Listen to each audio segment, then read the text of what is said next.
First of all, I mean, this is so fabulous to walk into a room of all our favorite friends and family in one place. Like, we can just get so much done. How is the family? How are the kids? How is work? How is life? How is your health?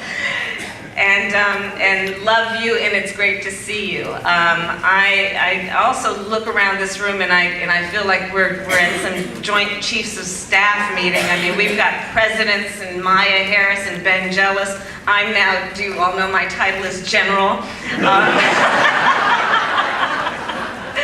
And we have, of course, the wonderful U.S. Attorney for the Northern District here as well. You know, there are so many leaders on so many levels in terms of those of us who have for a long time been committed to the fight for civil rights, but also committed to the rule of law.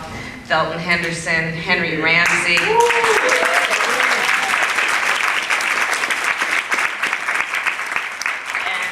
I'm very honored to have been asked to speak a few words, and in particular I'm very honored to be surrounded by so many leaders who have been convened by one of the people that I consider to be a true leader in terms of not only deed and spirit but actual work, and that's Timothy Szilard.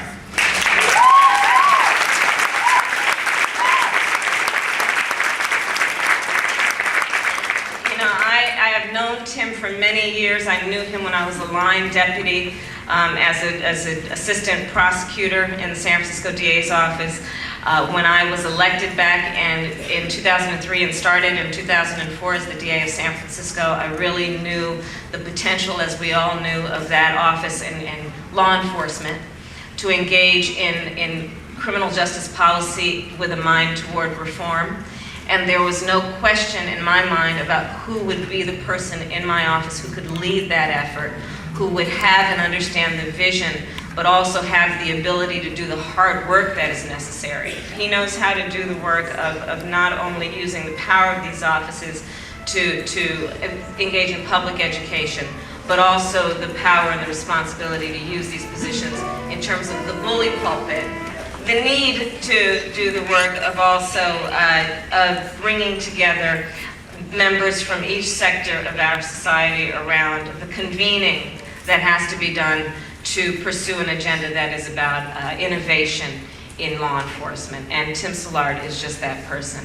And so we have a room full of people who are not only civil rights leaders, but I see Mike Jimenez here from CCPOA. I see others here who, Police Chief Ron Davis, others who are here in this room who are long-standing law enforcement leaders in the state of California who, together with someone like James Bell, want to talk about what we can do around juvenile justice, want to talk about what we can do around reentry, want to talk about looking at women in the prison system and how we need to understand their particular needs. Someone like Andrea Shorter, who has long been committed to that kind of issue, which is understanding that in our criminal justice system, we have lots of folks who have been involved and even consumed by that system, be they victims, witnesses, or those who have been perpetrators of crime. What we know when we look at what is really in our criminal justice system is that it is not a monolithic system. And for that reason, we cannot afford any longer to have a one-size-fits-all approach, and we want to bring the best minds together in a way that have the courage to be creative around what reform looks like. Tim Szilard is the guy who knows how to bring everyone together to do what we all naturally want to do, but don't often have an occasion or opportunity to do. So for all of those reasons, I'm honored to be here. I wish everyone well. I've been spending a lot of time in Sacramento. I just testified before the Senate Budget Committee today, yesterday before the Assembly Budget Committee. And as you know, our great governor has been engaged in a lot of conversations about what it's going to mean to be fiscally smart as a state that's on the verge of bankruptcy.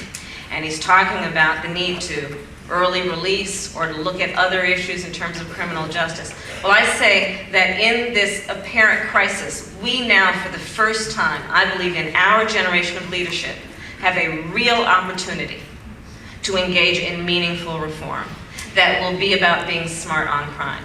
And it must be with a mind, as Tim always talks about, of ensuring first and foremost public safety, but also doing the work of being increasingly and more efficient with diminishing public resources, and with a mind and a commitment to innovation and civil rights. And so again, Tim, I thank you and everyone who's a part of today, and in particular my sister Maya Harris, who will be leading and moderating a discussion and has flown all the way out here from New York to do that, and then will fly back to New York tonight after she has been a part of today. Thank you all.